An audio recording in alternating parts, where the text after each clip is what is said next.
अस्सलामु अलैकुम नाजरीन, नूरानी खबरों में आपका खैर मकदम है। नाजरीन, 26 जनवरी का महत्व पूरे देश के लिए बहुत अहम है, बहुत मायने रखता है, क्योंकि आज के ही दिन हमारे देश का संविधान लागू हुआ था और भारत एक गणराज्य के रूप में स्थापित हुआ था। वो दिन 26 जनवरी 1950 का था, यानी कि पहला गणतंत्र दिवस 26 जनवरी 1950 को मनाया गया था।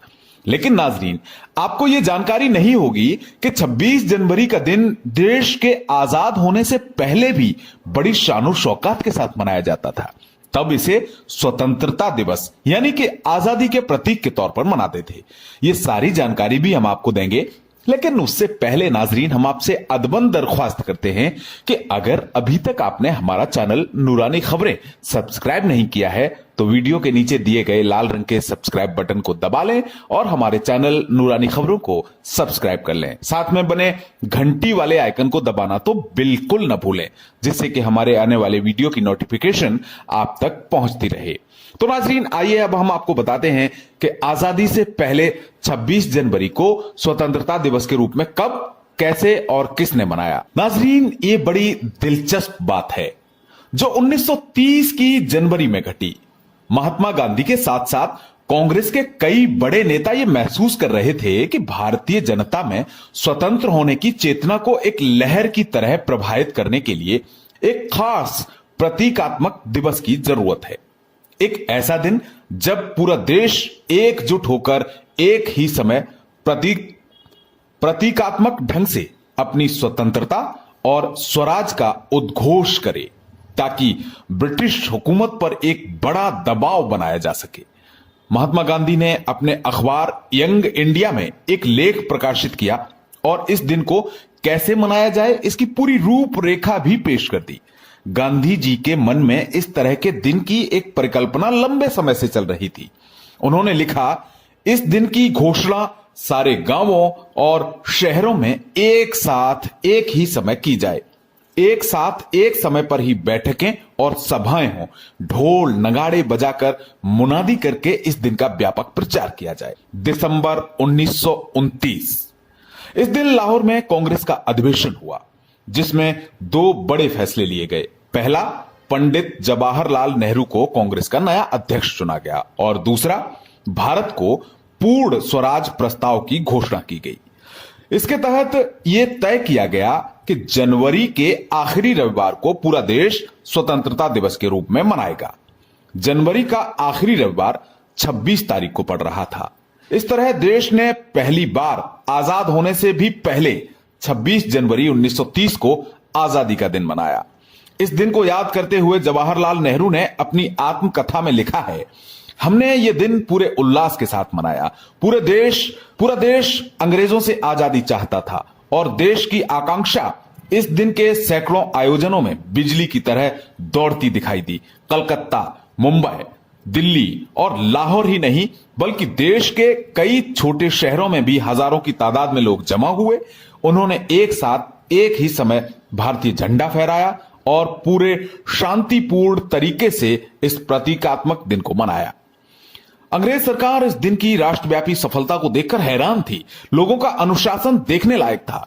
लोग अमन चैन के साथ सभाओं में जुटे, झंडा फहराया और दिन के बचे हुए समय को गांधी जी की अपील के मुताबिक चरखा काटने, सफाई करने और गरीबों की मदद करने जैसे रचनात्मक कार्यों में लगाया।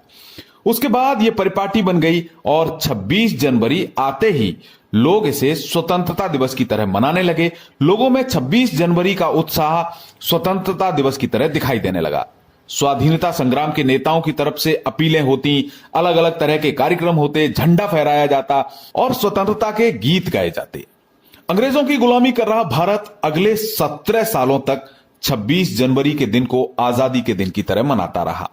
जब भारत को एक आजाद देश के रूप में घोषित करने का वक्त आया, तब जनता और कांग्रेस के कई नेताओं की ओर से यह दबाव बनने लगा कि इस शुभ समाचार के लिए 26 जनवरी का दिन ही चुना जाए। लेकिन अंग्रेजों के अनिर्णय के कारण 26 जनवरी 1947 की तारीख बीत गई। 20 फरवरी 1947 को लॉर्ड माउंटबेटन को भारत का वायसराय बनाया गया और उन्हें लक्ष्य दिया गया कि 30 जून 1948 से पहले भारत को आजाद घोषित कर दिया जाए।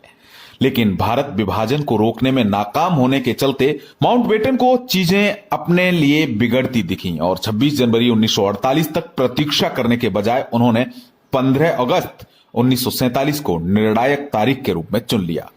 इसका एक कारण यह भी था कि द्वितीय विश्व युद्ध के समापन के रूप में 15 अगस्त 1945 को जापान ने मित्र राष्ट्रों के सामने समर्पण किया था। इसलिए माउंटबेटन ने उसकी दूसरी वर्षगांठ को इस महत्वपूर्ण अवसर के लिए चुना। माउंटबेटन ने तारीख आगे न खींची होती तो भारत को आजादी 26 जनवरी 1948 को मिलती। भारतीय नेता जो लंबे समय से आजादी की लड़ाई लड़ रहे थे, उन्हें माउंटबेटन द्वारा तय वक्त से पहले आजादी की तारीख घोषित करने में समस्या हुई, क्योंकि उनमें से ज्यादातर को जल्द से जल्द आजादी चाहिए थी। चूंकि कांग्रेस के कई नेताओं और जनता के एक खास वर्ग के बीच 26 जनवरी के प्रति रचनात्मक भावनात्मक लगाव पहले से ही बना हुआ था, इसलिए 1951 में जब पूरे देश में भारतीय संविधान लागू किया गया और इसे एक गणतंत्र घोषित किया गया, उसके लिए 26 जनवरी की तारीख चुनी गई। तो नाजरीन, ये दिन पहले से ही बहुत महत्वपूर्ण हो गया था, अहम हो गया था।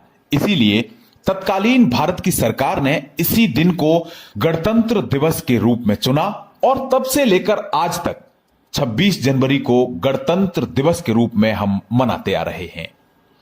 नाजरीन, उम्मीद करते हैं कि हमारी यह जानकारी, हमारा यह वीडियो आपको पसंद आया होगा। अगर पसंद आया है तो लाइक कर दीजिए, अपने दोस्तों और अपने जानने मिलने वालों के साथ हमारे वीडियो को शेयर कर दीजिए।